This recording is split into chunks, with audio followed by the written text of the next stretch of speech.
Thanks for joining us on The Word with Sumukhi and Damien B. Davis. The Word, a podcast to promote unity, diversity, and harmony. Hey.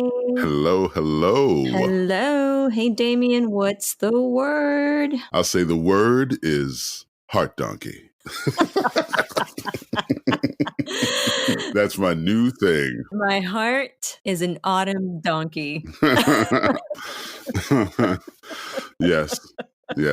Let's talk about heart donkey without laughing. That's very hard to do. It's very hard to do. Came by surprise reading Rumi's wonderful incredibleness, and then heart donkey appeared, and I thought something lost in translation. From the original. What did Rumi actually expound in? I think it was a heart donkey is a particular thing. So I think when Jesus traveled around his donkey, other Sufis have also had a donkey or mule or whatever that they're known. It's depicted. I guess donkeys were a thing in an area to travel on. There's a story of a man, and he loves his donkey because his donkey is the one that brings him all around to these places. The donkey's old, and he goes to a tavern or someplace to eat, and the person who's supposed to handle it, supposed to handle his donkey, but he had some particular things that he wanted done to his donkey to take care of it because it was old and this, that, and the other. But apparently there's a few heart donkey things I have stumbled across to explain it more. So I think that's really, really beautiful that you're able to see that it's actually a thing. Yes. Just from Rumi and Christ. What it makes me think of is this recent non-ability to go really fast in cars. There is some kind of, like, the heart donkey is like the opposite of speeding around in a super fast car, which I tend to like to do, admittedly. Oh, yeah. But there's also the opposite is amazing. And I think we're missing out on that so much that it's been actually a really, really good thing not to be in super fast transportation, whether it's a car or a subway or a plane. Like, we can't do any of that. Yes. That's truly a journey thing. Because on a donkey, you're not going to get anywhere fast. The donkey, you're traveling. Same thing with a camel. It wasn't a stallion or a racehorse or a charger. And you have a caravan and everything moves at a certain time as opposed to trying to get to the destination fast. And in our modern case, it's just the enjoyment of the feeling of speed, of moving fast as opposed to destination. Well, I was thinking about that in terms of travel, and that there's this bizarre, on some level, need to go see as much as you can, as fast as you can, at the speed of light. But then you don't really see anything. No. This really beautiful thing with Rumi expounding on just those two words, like saying so much in it. It's like there is this donkey or a burro or this way of moving from place to place that is much slower and of the heart, and that the donkey, you're saying, was getting older and had offered its life to transporting a being, Rumi, who is giving light. Donkey, faithful, loyal donkey. And he was always talking, use a little honeycomb, make sure his stable's real nice. If you could wet the grass or whatever, the hay, because, his teeth are a little old. If you can massage his hind legs, because it's, the thing on his back, can kind of chafe him a little bit. He likes that. He was giving these instructions. The guy's like, yeah, I got it. Like, this is a great place. You're a person of honor. We do this. This is my job. I personally take care of everybody's donkey or mule or whatever thing. Stop fussing, basically. But he kept with these details, and he likes a little blanket, make sure things are a little dry because his hoofs get a little really caring for and knowing his donkey. So the guy goes, okay. Goes in, eats, does his thing, goes to sleep, and he can't get any sleep. He's having nightmares. He's imagining his donkey's being destroyed by animals and left out in the cold and suffering and all this other stuff. He runs out back to the stable and he finds out that pretty much like what he imagined. The guy didn't take care of any of his donkey. He was out there on the cold mat, out there in the elements, and hadn't been properly fed or given water or anything of those lines. Because the guy apparently just walked off and played cards with somebody or whatever. But I'm going to read what his summary was after all of this, which was, there are such vicious and empty flatterers in your life. Do the careful donkey tending work. Don't trust that to anyone else. There are hypocrites who will praise you, but who do not care about the health of your heart donkey. Be concentrated and leonine in the hunt for what is your true nourishment. Don't be distracted by blandishment noises of any sort. It's such a beautiful passage. Yeah. There's a thing in there about being very, very careful about who you share Yes. your heart with. Well, also in the scripture, guard your heart and your mind. It's a constant admonishment. It sounds so simple. It's particularly important because we are opening our hearts. We open our hearts to each other to speak and share with the world. And then at the same time, there's also so much of like what is more the intimate aspect of the world, right? Because I think that there's a lot of suffering that has been caused by too much exposure in our world. Non-editing, not slowing down. Just go, go, go, go, go, go, go. Just keep putting it out there. Keep being around people just for the sake of being around people. Yeah. Having your heart open, that openness can have a cost when you open your heart to somebody or you welcome somebody in or you're friendly to them and you find out later on that they are not what they represented themselves to be or did not have your best interest in mind. And the difficulty to have to close off that part of yourself that was already open to a connection can cost, or I think has a cost. I've learned so much about that in the past couple of years. And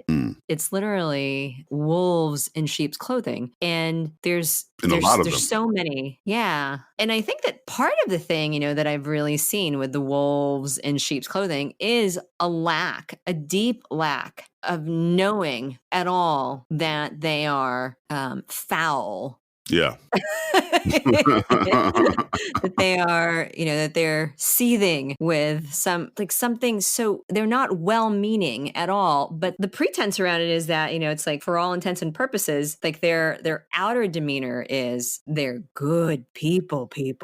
Oh, yeah. And they're not. And they're not. And not only are they not, they're like the opposite of that good people. Yeah, but they want to be seen as a good person. I think that's the fundamental thing with, like how do you make something like social media be authentic versus disingenuous? Right. Because it's like, so there's so much of, I want you to see me this way, Photoshop, Kempt, etc. Maximized, optimized, curated. I've curated my content so that you see me in a certain way. Yes. And then, and then like the difference between that, spend a day with someone and you really see where their integrity is as a person. Oh, yeah. I mean, I generally, just to be open in general, my adjustment is I give everyone to get a certain amount of credits, like automatically across the board. If I meet you, hey, how you doing? There's a certain amount of presumption of trust or presumption of your goodness. It's coins, it's credit. How they spend that credit that I've equally given to everybody determines how things go. If they waste it or don't care about it or throw it to the ground, then those people who invest in it or care about it and nourish it, then we can all move forward. But across the board, so I'm not trying to, because there's no way to know. You can't really tell just by looking. It's not like someone has a thing written across their forehead that says, I'm a bad person. Some people come off annoying in your first meeting of them, but I usually am willing to throw that out. I think that's why I get along. When you look at, let's go back to, to what Rumi was saying. Yeah. What he's saying is he actually went to a tavern to rest. Mm-hmm.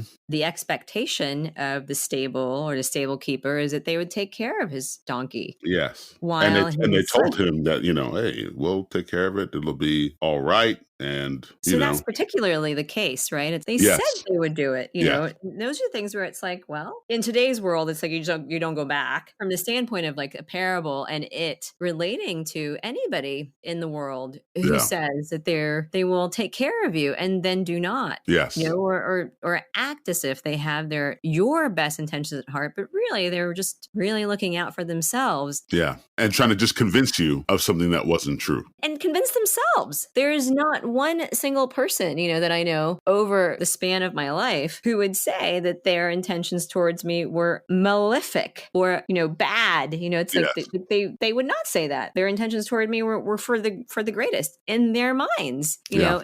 In that my mind, it's like, or in my actual physical, makeup or whatever. Wow, I'm suffering under that kind of quote unquote care. To say, it's like, yes, if I can't sleep through the night, just like Rumi couldn't sleep through the night because it was like my beloved, is suffering, then, it's like there's a problem, it's like, what can I do to take care? And, it's like the most beloved is, the self with a capital S in spirituality speak, the heart of the heart that, doesn't lie. Nope. And that is, I think, it's like we have great spiritual leaders and we have great, powerful beings. But I believe and understand that the greatest guru or leader or anything opens up your heart to take care of yourself first. Put the Yes. oxygen mask on yourself first. Yes.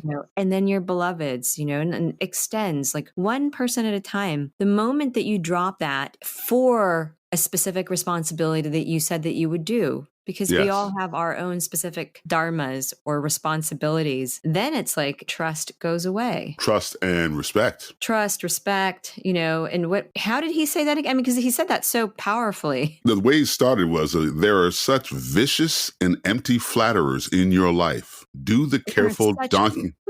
Yeah. Do the careful donkey's trending word. I mean, it's definitely an admonition. Like at the end of it, it's like, don't trust that to anyone else. There are hypocrites who will praise you, but who do not care about the health of your heart donkey. I love the heart donkey. I love the heart donkey. This is such a good word. What's the word, Damien? You're brilliant. Heart donkey. And be concentrated and leonine in the hunt for what is your true nourishment. Don't be distracted by blandishment noises of any sort. The admonition and the wrapping up of the parable was good. And then now I'm not thrown off when Heart Donkey appears in other texts of Rumi at random, where he's like, you live where Sham lives because your Heart Donkey was strong enough to take you there. And I was like, Heart Donkey, strong enough to take you there? What is that? The heart donkey. It's really, really, really a powerful thing because there is this other thing, I think, with somebody who loves you, they make sacrifices. Yes. And I think that there's there's sort of like a fine line too, because I am from the Philippines. And so it's like we have some kind of very Filipino things that plays a very edge of it's actually very much lauded there to be sacrificial for your family or seemingly sacrificial for your family. And then they guilt trip you. I've sacrificed all this and therefore you should. Oh, yeah.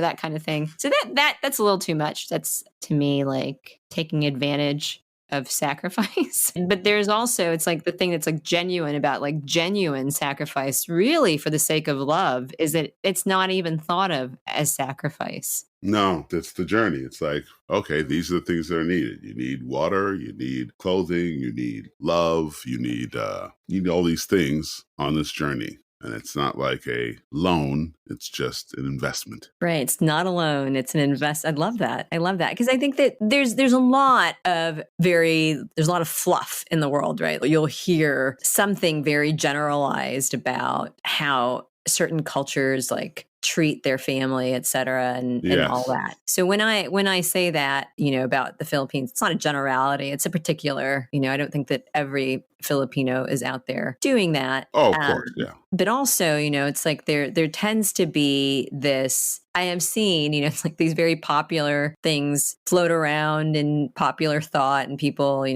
posting and reposting things about how, people who are born in certain countries, they feel like they owe their parents or they owe the land and the earth for being and therefore have much more of a worship of the land and their parents, etc., versus like people who don't, like who are born thinking that they're privileged and entitled to everything, right? And sometimes that's like subscribed to different cultures. And I think, and I'm saying that because I think in today's world, which is very increasingly global, it becomes your choice to behave as if you're entitled versus somebody who wants to give back to the world. At the end of the day, everybody owes.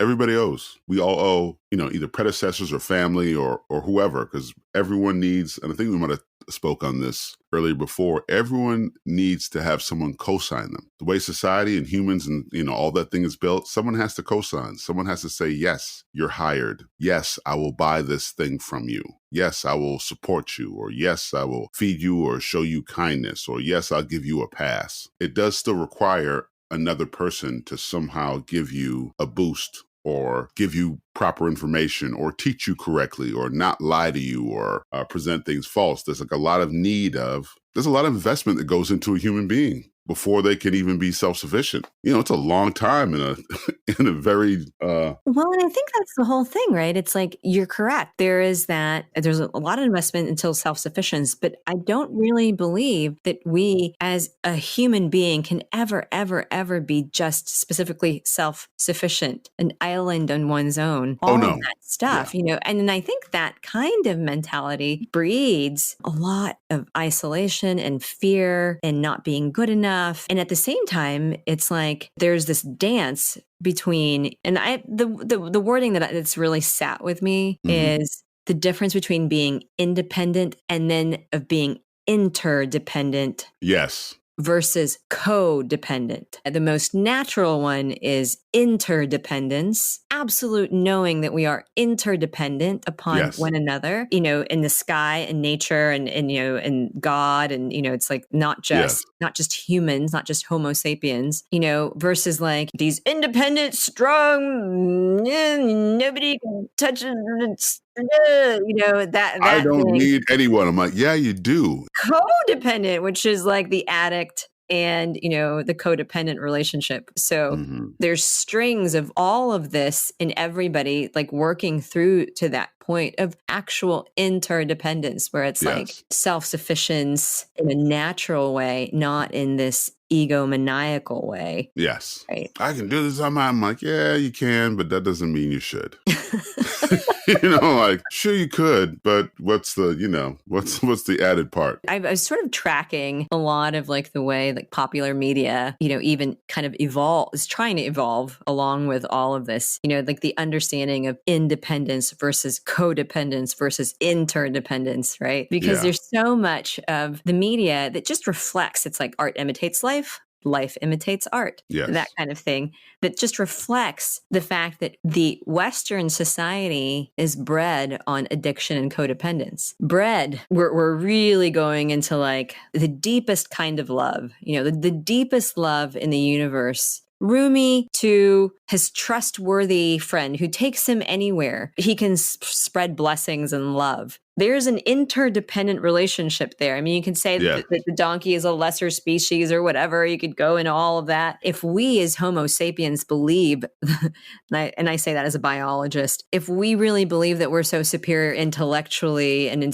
spiritually and all this to other species, then our superiority begs the fact that we really take care of this world, that we are not independent of. We cannot live without clean water, clean air, we can't. It's hard to live without love or care. Without love or care. Yeah, and that's exactly. And it's that, I believe, right there between the three worlds, right? Of so much independence. You don't need love or care or support. But that's also usually a lie. It's a facsimile switch. Like, I don't need this. I'm like, well, then I'm sure if I look into a person's life, you'd see where they've switched things out. Well, you don't have this. You're using something else to replace that part that you want. People say they don't want to have kids, but they treat their animal, you know what I'm saying, like they have a dog or a cat or a parakeet or a monkey, and they put their care and their love into that.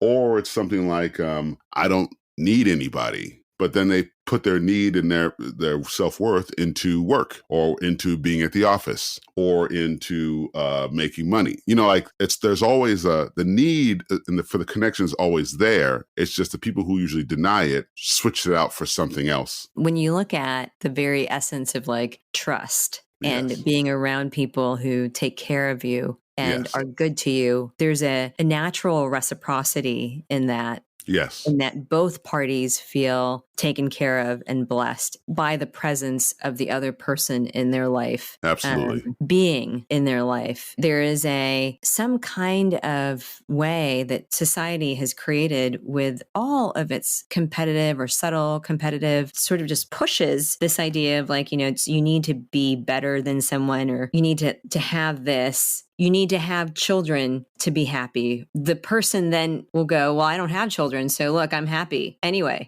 Oh, yeah. Which doesn't work. It's like, well, you have to go in and really deeply ask yourself, do you want children? How do they Yes. come? How can they come to you? It's like, Yes. can they come? Can you adopt? Can you foster? There's so many ways to have children that isn't, Yes. giving birth. Absolutely. There's Yeah. plenty of children in this world. It takes a village, a tribe, or it takes a nation. All It's those everything. things. It's all these things, because it's like ultimately the child isn't just raised by you. Yes. That's the thing with interdependence, right? Codependence is just, it's like that one is always, it's the codependence triangle. There's always the victim, the rescuer, and the perpetrator. And it's the same person. One person and in two people then rescue, victimize, and then perpetrate some kind of abuse to each other in that kind of like triangular. It happens a lot in addiction in a culture that, breeds so much alcoholism and drug abuse. Yes. Because it makes a lot of money to really breed that. Then, it's like then what you have rather than like interdependent relationships, which are the healthiest, you either breed that codependence or an independent. I don't want to have anything to do with that, right? Yeah. So there's this pushing into something that's like much higher in every single kind of relationship. And that's the beauty in saying, oh, let's look at what Rumi means when he's talking about the love donkey, the heart donkey. Is it heart donkey? It's heart donkey, but the funny thing is I keep on making the same mistake. I keep on calling it the love donkey. And then it's fine. I think the heart and the love donkey are both. Yeah. I keep on forgetting to call it. So when I'm reading, oh, that's right, it's heart donkey. But every time I think about it as the love donkey. The love donkey. And really it's how you say it, where the meaning is derived in how you say it. Love donkey. Love donkey. Well, it rolls out better too. Beautifully. Because heart donkey is also good, but heart donkey the donkey of the heart. Yes, does not sound as good or doesn't roll off the tongue as easy as love donkey. Oh my God. Heart the donkey. Heart donkey. Yes. The deal is, it's like, I really want to know how that was said in the original song. I do too. And I think it was just probably, this is my donkey and I love him. Yes. It's like, that's what I mean. It's like, I have a dog and I love him. Certainly I make more sacrifices for my dog than he does for me, but that's okay. I'm all right with this. His currency is never-ending love and sometimes demands. This is it's a funny thing to have a dog, because it's like constant demands, and then I'm like, wait, but I love you so unconditionally that I don't really care. So there is that. It's like the heart donkey is a metaphor. It's deeper than the actual And then I didn't realize when he pointed out that, like, oh yeah, Jesus had a donkey. Other Sufis had a donkey. There's usually a wise man on a donkey or pulling a cart. Is this Coleman Barks who we're talking about? Are you?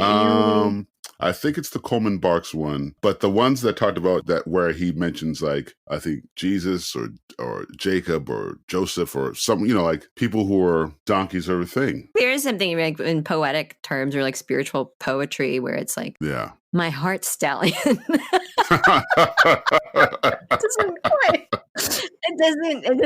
doesn't quite. It will make you stop the way that the heart donkey made you stop. Yes. My heart stallion. But it makes you sort of like, makes you stop in a kind of like, Isn't it?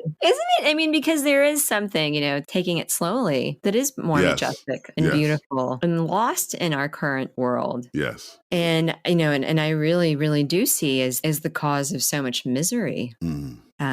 Well, remember the times where sometimes you just spend time with someone in silence? Yeah, the best. And it's just luscious. Just as luscious conversation, but to just sit with someone or be with someone in silence. And it was just as good. But you have to not having your attention pulled hither and thither or have things hurled at you all the time to overstimulate the mind. Well, no, that's it. It's like, I think that I grew up in a family that didn't have to talk much. I mean, we spoke, but there was we could spend just the group of us rest of my family could just be very quiet. Mm-hmm. And it's just I think that's a thing, and then Yeah. so then, there's, for me, I think, it's like there is a level of love around silence, like the ability to share that silence with someone else, like is a beautiful intimacy. Yes. And trust, that's a trust. And if there's too much noise, you just tend to back off, or I tend to back off. It's too much noise. Yeah. Too much. But yeah, I love this. Oh, what a great word. Thank you for the heart donkey, the love donkey. Yes. Thanks for joining us on The Word with Sumukhi and Damien Davis.